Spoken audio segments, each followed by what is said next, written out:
शासन व प्रशासन इतकं निर्लज्ज झालेलं आहे की अक्षरशः आता पंचायत समितीमध्ये गाढव सोडण्याची वेळ आलेली की चालू असलेलं जे आंदोलन आहे त्याची कुठली या ठिकाणी दखल घेतली नाही। तसेच आजपर्यंत आपण बघतोय की रोजगार हमी योजना देखील या ठिकाणी नवीन मंजुऱ्या देखील चालू झाल्या नाही। तसेच सोमवारचा दिवस हा बाजारचा दिवस व्हायचा पुढचा, परंतु त्या दिवशी अधिकारी मीटिंग घेतात। म्हणजे आता बीडीओ सर्व अधिकारी सर्व ग्रामसेवक आता त्यांची मीटिंग चालू आहे।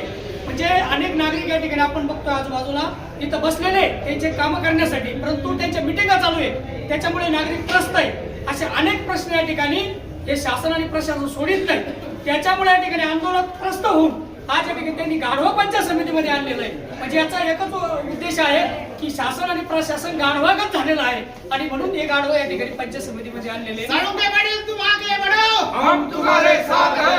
आणि जर यांना तात्काळ जागा आली नाही तर या ठिकाणी हे गाढवात आणि यांच्यात कुठलाही बदल नाही असं आपल्याला या ठिकाणी वाटतं। लोकांचे या ठिकाणी प्रश्न तात्काळ सुटले पाहिजे, नवीन मंजुरी या ठिकाणी दिल्या पाहिजे आणि आतापर्यंत शेतकऱ्यांनी स्वतःच्या विहिरी खोदल्या, शेततळे खोदले, परंतु एकचही बिल या ठिकाणी आतापर्यंत पडलेलं नाही।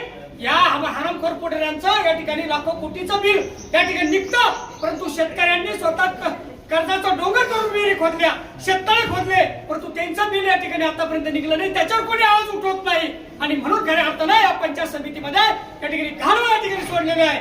येणाऱ्या काळामध्ये जर शेतकऱ्यांना न्याय मिळाला नाही, ज्या जमिनीला जर न्याय मिळाला नाही आणि या आंदोलनकर्त्याच्या ठिकाणी जर दखल घेतली नाही तर या ठिकाणी जसे आज या पंचायत समितीवर जसे गाढव आणले तसे ह्या गाढवाला जेव्हा हे सत्ताधारी आणि या अधिकारी जेव्हा रोडवर येतील तेव्हा ह्या गाढवामध्ये या ठिकाणी रोडवरती या ठिकाणी ठोकल्या जाईल असं या ठिकाणी आवाहन करतो, थांबतो। शेतकरी